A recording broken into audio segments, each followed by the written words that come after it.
The first time his hand slid across my skin, I forgot who I was. I forgot that I was a wife. I forgot that he was someone else's husband. All I knew was the heat of his breath on my neck, the trembling in my body, and the guilt that came too late. The hotel room smelled of whiskey and perfume, the curtains were drawn tight, and for a moment, it felt like the entire world had vanished, until his phone buzzed on the nightstand. Her name lit up on the screen. His wife. I froze.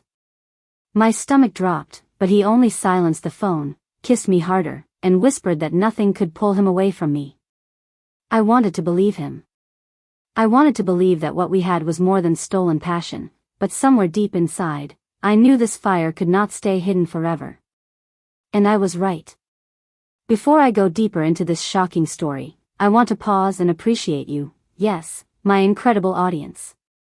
Thank you so much to every single one of you who has subscribed to this channel. You are the reason I keep sharing these powerful, raw stories. To all my new and returning viewers who are yet to subscribe, I cannot wait for you to hit that subscribe button right now. It serves as the fuel and energy that keeps this channel alive. And please, do not just watch, engage. Share your thoughts in the comments as soon as this hook settles in your mind, because I promise, this story is one that will leave you questioning everything. My name is Rachel. I am a 32-year-old American woman, born and raised in a quiet suburban neighborhood in Ohio. To anyone looking from the outside, I had the life many women envied. A stable marriage to my husband, Daniel, who worked as an engineer. A cozy 3-bedroom home in a family-friendly community. I baked cookies for block parties, I hosted book club on Wednesday nights, and I smiled like my life was spotless. But inside me, something was restless. Daniel was kind, but he was predictable. Our intimacy had become mechanical, our conversations short and transactional. He loved me, I know he did, but he loved me with the comfort of a worn-out blanket, not the burning fire of desire. And deep down, I craved that fire. That is when I met Chris. Chris was Daniel's old college buddy who had moved back into town with his wife, Julia. They were the kind of couple who looked perfect on social media, beach vacations, anniversary dinners, matching Halloween costumes. When Daniel reconnected with him, I smiled and played the good wife. We invited them over for barbecues, double dates, and football nights. But the truth is, from the very first moment I shook Chris's hand, something dangerous stirred inside me. He was charismatic, with broad shoulders and a smile that made you forget what you were saying mid-sentence. His wife adored him, and that should have been enough to keep me grounded. But Chris noticed me in ways Daniel no longer did. He would compliment my dress, tease me about the way I curled my hair, and lean close enough for me to smell his cologne when no one else was paying attention. It started harmless. Little jokes, long glances, late-night text messages about movies or music. But harmless turned into secret. Secret turned into temptation. And temptation turned into sin. One night, after a neighborhood party, Chris offered to drive me home while Daniel stayed behind to help clean up. The car was dark, the road quiet, and I could feel the tension between us. His hand brushed mine on the gearshift, and I did not pull away.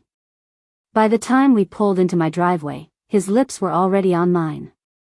That was the night the line blurred, and once it blurred, there was no drawing it back. Chris was married. I was married. But neither of us cared. The affair became our addiction. Every excuse to meet felt justified. I told Daniel I had yoga classes, when really, I was tangled in Chris's arms in cheap motel rooms. Chris told Julia he was working late, but he was pressed against me, whispering promises he could never keep. It was reckless. It was intoxicating. It was wrong. The thrill of sneaking around gave me a rush that I had never felt before. Every time we touched, I felt alive, like the woman I had buried beneath years of routine had suddenly clawed her way back to the surface. But with that fire came the shadows, the fear of being caught, the guilt that gnawed at me when I tucked myself beside my husband at night. And then, it happened. That night in the hotel room, when his wife's name lit up on the phone, I felt reality slam into me. I stared at the glowing screen like it was a bomb about to detonate. Chris silenced it, brushed it off, but I could not. Because in that moment, I realized something I had been refusing to face. The fire we were playing with was not just going to burn us. It was going to burn our families, our homes, and our lives. But even then, I did not stop. I let the phone call pass. I let myself believe the lies we told ourselves, that no one would find out, that this secret was ours to keep. But secrets do not stay secrets forever. And soon enough, the one person I feared most would find out, the woman who wore his ring, the wife who thought she knew her husband. Her discovery would not only shatter her life. It would shatter mine too.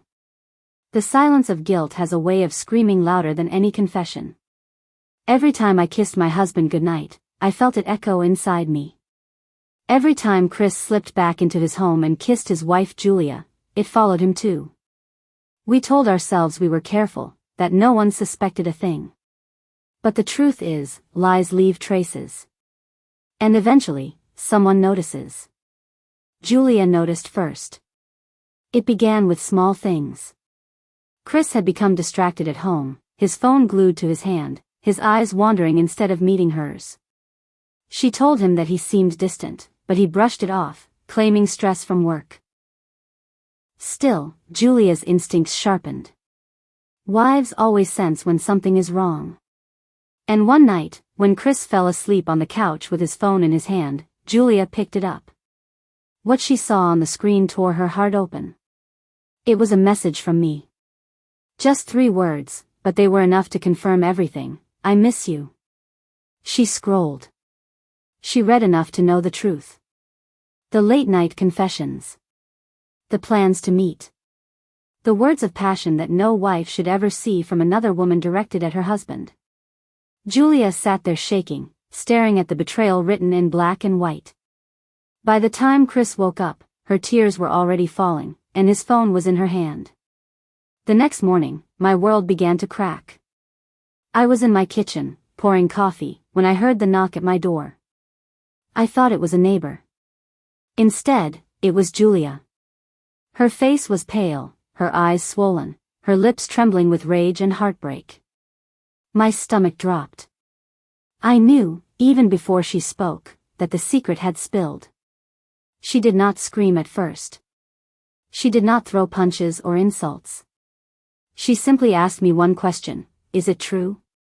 I wanted to deny it. I wanted to bury the truth in a pit of lies.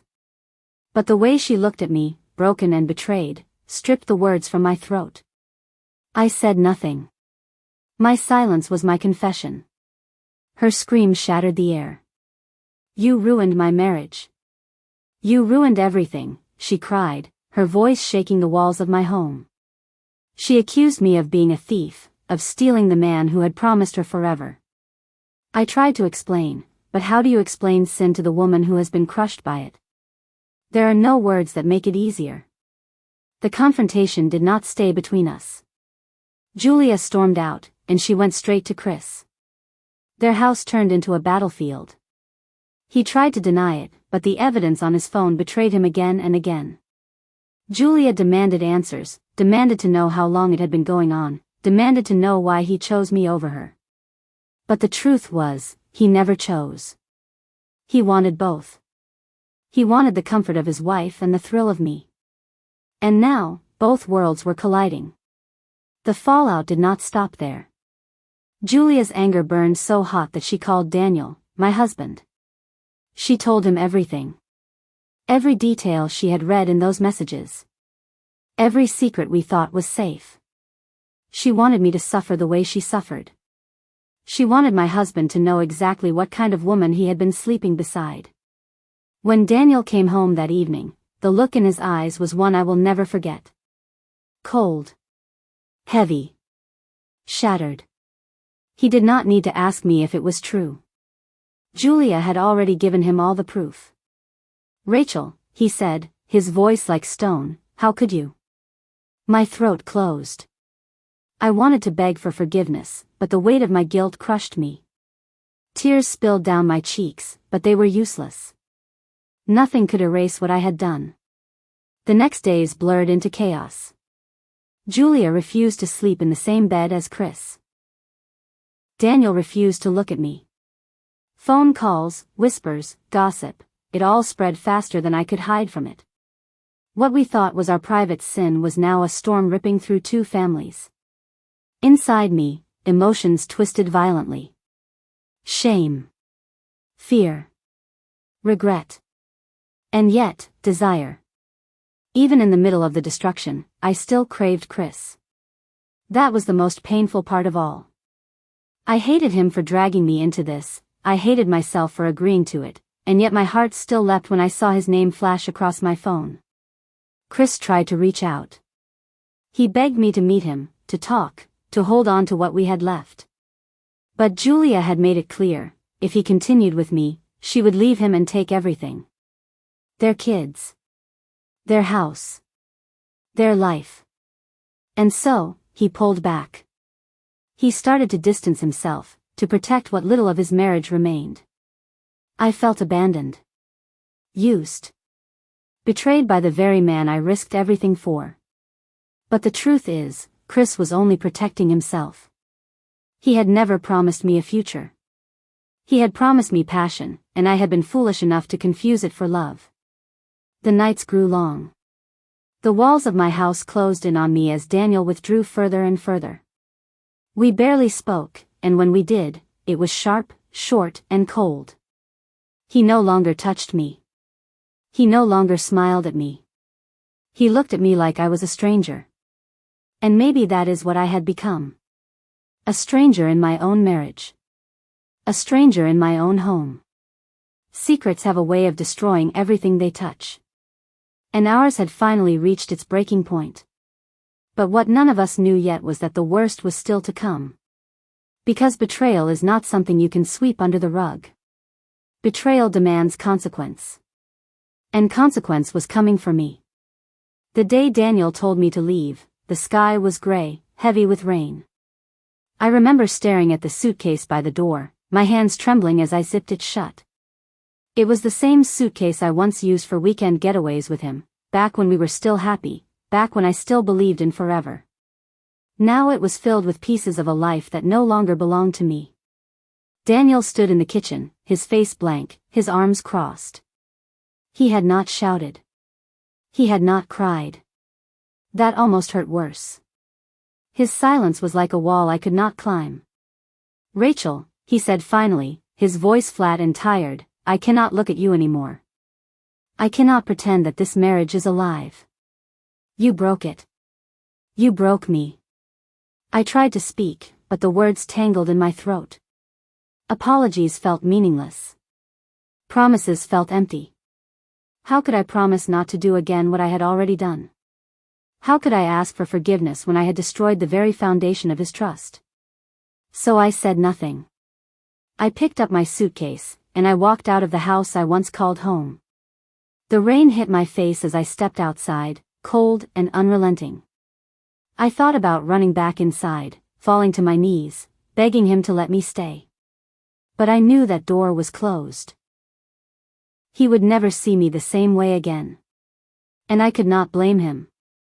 As I drove away, I wondered if Chris was packing a suitcase too. Julia had given him an ultimatum. She told him she would not live another day with a man who chose another woman over his family. She demanded honesty, demanded loyalty, demanded that he cut me out of his life completely. And he did. When I called him, desperate for comfort, his voice was cold. "Rachel, it is over. Julia knows everything.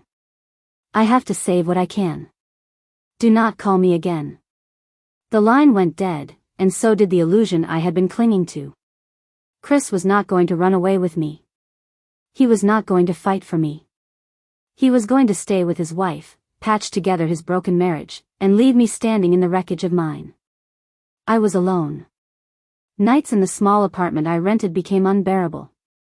The silence pressed against my ears, a constant reminder of what I had lost. I replayed every moment of the affair in my mind, the stolen kisses, the whispered promises, the reckless passion. And then I replayed the moments after, the look on Julia's face when she confronted me, the look in Daniel's eyes when he realized the truth. Those images haunted me more than any nightmare. Friends turned distant. Some had heard whispers of what happened, others saw the change in Daniel and me.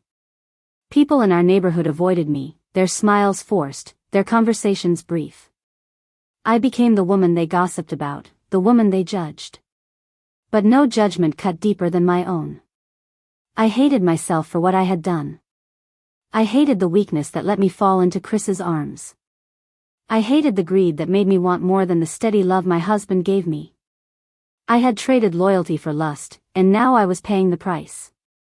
Meanwhile, Daniel's life went on. He filed for separation papers within weeks. He told me he could not see a future with me. He deserved someone who valued him, someone who would never betray him. Watching him walk away from me, without even a flicker of hesitation, was like watching the last light in my world go out. I wanted to fight for him. I wanted to show him that I could change, that I could be the woman he once believed I was. But deep down, I knew it was too late. Trust, once shattered, does not return. Not when the betrayal runs this deep. Chris, on the other hand, seemed to disappear into his own bubble. He stayed with Julia. They began marriage counseling, or so I heard. I wondered if she truly forgave him, or if she was just holding the pieces together for the sake of their children. Either way, I was erased from his life like a stain he wanted to scrub away. And that was the cruelest twist of all. I had destroyed my marriage, my reputation, and my self-respect, for a man who would not even stand beside me when the storm hit. There were nights when I sat by the window of my apartment, staring at the empty street, wondering how different things would have been if I had walked away that night in the car, if I had never let Chris kiss me. One choice. One weakness. And it had unraveled everything I once held dear. The consequences were permanent. Daniel never looked back. Julia never forgave me. Chris never reached out again. And me? I was left with nothing but regret.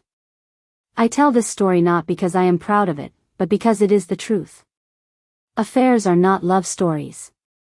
They are fires that consume everything in their path. They give you heat, yes, but they leave behind ashes, ruins, and scars that never fade. I lost my husband. I lost my home. I lost myself. And if you are listening to this story, wondering if the risk is worth the thrill, let me be clear, it is not. Passion fades, secrets spill, and in the end, you will stand alone, staring at the wreckage of a life you once took for granted. That is what happened to me. And that is how my marriage ended, not with forgiveness, not with redemption, but with separation, silence, and a suitcase by the door.